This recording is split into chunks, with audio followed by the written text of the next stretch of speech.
This week on Fingers Crossed. We don't have an air conditioner, don't have a microwave. I have not drank any of that. Don't have a blender, although there's been days. Back to the basement. I might leave that out of the video because it's depressing. Anyway,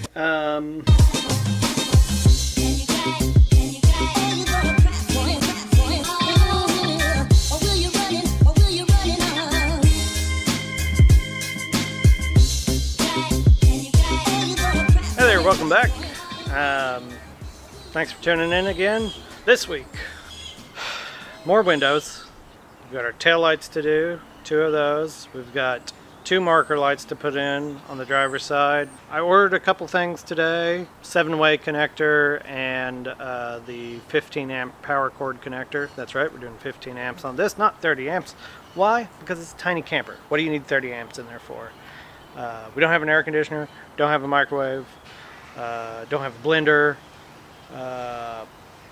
All we need to do is charge some phones, and yeah, that's about it. I mean, we'll see how it goes. Maybe that's not enough. Maybe I'm going to wind up switching back to 30 amp at some point. We'll see.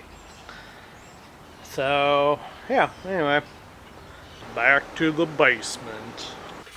Okay, so I'm not exactly certain what order I'm going to do everything in, so I'm just going to kind of look at this today to figure out if this is just absurd or if I can rescue this or not. But these are our taillights.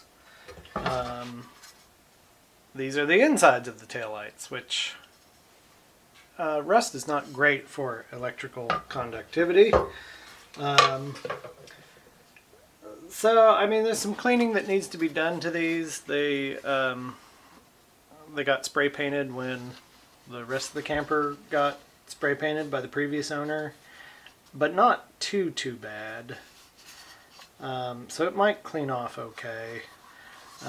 These are sort of neat because the one that goes on the one with the license plate holder, I thought like, well, there's no separate light for to light up the license plate. There's a clear part of this lens that lets the light shine down over the license plate and illuminate it, which is kind of a clever little design. So I would sort of like to reuse these if I can clean them up enough. I'm kind of thinking about cleaning off all the rust and then spray painting this either like a silver or a real gloss white so that it reflects back off pretty good. But the question is, can I get this cleaned enough that we're making good electrical contact? And if I can, then great. I've done it before. I thought about looking for just a replacement for these, but I can't find this exact light anywhere. So, so it's either clean them up, reuse them, or pitch them and just add some other new light. I do think I'll put LED bulbs in them, assuming I can find them for these, which I think I can. But so yeah, we'll see what happens with these.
back in the basement? Back to the basement.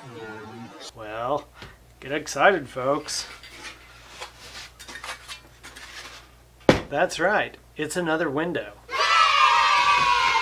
So, this is the last of these little windows I have to clean up and install.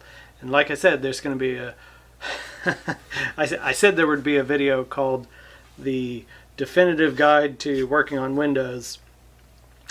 Maybe it's the definitive guide to installing Windows, because that's where the real change is.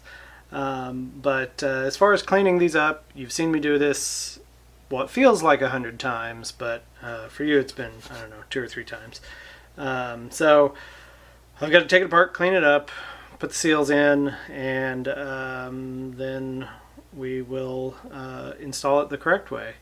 And at some point I've got to go back and reinstall a bunch of windows the correct way. So I might leave that out of the video because it's depressing. Anyway,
there you have it, the last little window.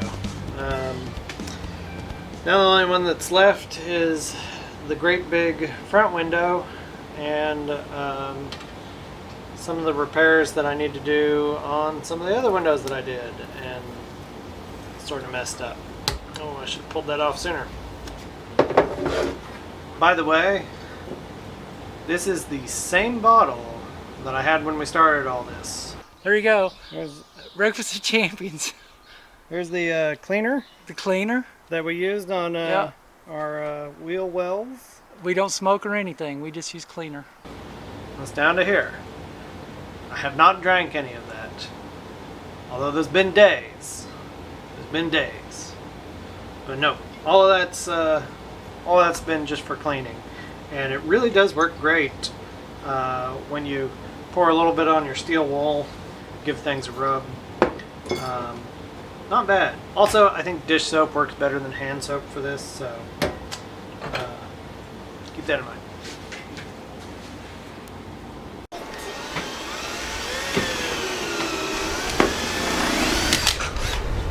Okay, so I'm adding a little strip of wood to my window opening so that it comes up nice and even with the skin, and I know the screws for the window are going to catch it. So, okay, so I believe one of the things that I've done wrong in the past is I've just put a single layer of butyl tape on my window and then I've stuck it to the frame. Well, if you have this siding like this, which is called a mesa pattern, you can't just expect that screwing a window is going to flatten all this out and fill those gaps. So what you do is you fill this surface with extra butyl tape, and then you go over it so that you're not putting so much pressure on those screws when you screw it down. You also need to stop screwing just when you see it start to squeeze out. I believe what I've been doing is I've been over torquing the screws, and that's been kind of, you know, kinking the frame, and then I get cracked glass. So, of course, I've done 3 out of 4 windows like these, and I've had 2 panes of glass cracked. So I feel like I was doing something wrong. So I'm going to put this one in. I'm going to tape it up with the extra tape, and then we're going to see what happens. And if it doesn't crack, I'm probably going to go back and do the other ones. So, wish me luck.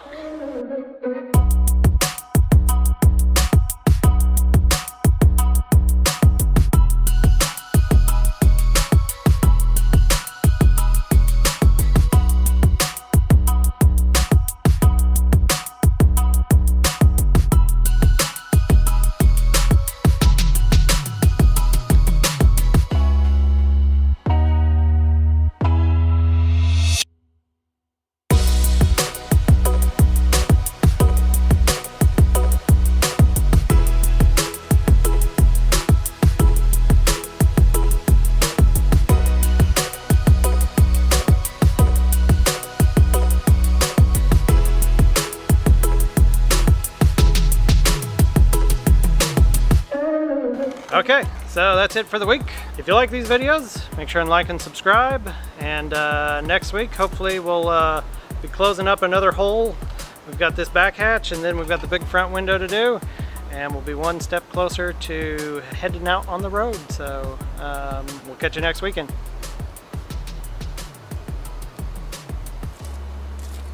That's gotta be right.